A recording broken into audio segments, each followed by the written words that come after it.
Məsələn, başqa adamla ailə qurub, çox böyük bir zorakılıqlara gətirib çıxardır. Praksikolojda 100% olmamış olmaz. Qadınlar gəlir ki, bəs kişi sola getdi. Mən demək deyim, birinci onu deməliyəm vacibdir ki, xanımımız hüquqşünasdır, amma bioloji cəhətdən qadınlarda bu mümkün deyil. Qadınlar elə qurulubdur ki, bayaq dedim, bütün canlılarda belədir. Qadınlar sədaqətlidirlər, kişilərdə bu mümkün də olsun. İslam da buna icazə verir təbii ki. Və indi başqa bir məsələ mən sizə deyim ki, mən xəstəliklərlə çox məşğul olmuram, əsas ailə konfliktləri ilə məşğul oluram və çox qəribə bir tendensiya müşahidə edirəm. Bu problemlə üzləşən 10 ailədən, 10 kişidən biri və yaxud da ikisi başqa cür olur.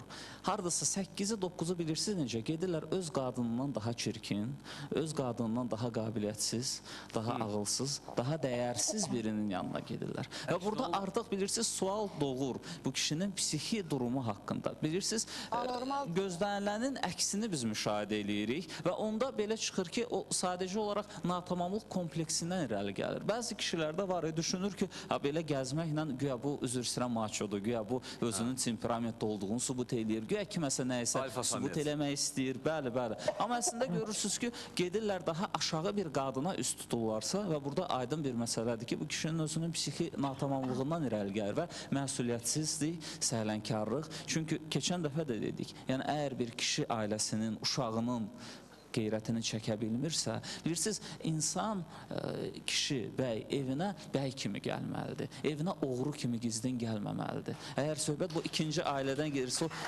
qapıdan girən, bacadan çıxan, pəncərədən hoppanan, bu mən düşünürəm ki, kişiyə layiq həyat tərzi deyil. Elmirin dediyi çox gözəl qızıl qaydaları, gərək insanlar, biz onu istəklərlə tənzimləyə bilmərik onu biz. Mütləq o istəklər müəyyən qanunlarla tənzimlənməlidir. İnsan ürəyi istədiyi bir şeyləri artıq düşünməlidir ki, mən bunu edirəmsə, məsələn, mənə hansı cəza gözləyir anlayışı hər zaman, lap küçük yaşlarından, ailədə böyüdüyü zaman... Qılıcı müsəlmanı yox, müsəlmançılıqdan da əlavə, insan olaraq, toplum olaraq. Çünki din elədir ki, insanların içində Allaha inamı var, xofu var, Allahın dəyərləri var, mənəvi dəyərlər ayrı. Bir də var, insanların insan olaraq məsuliyyət anlayışı var və mən düşünürəm ki, bu məsələdə əgər siz deyən kimi oğru və yaxud da ki, öz ailəsinə xəyanət eləyən və ümumiyyətlə topluma xəyanət eləyən anlamına gəlməlidir.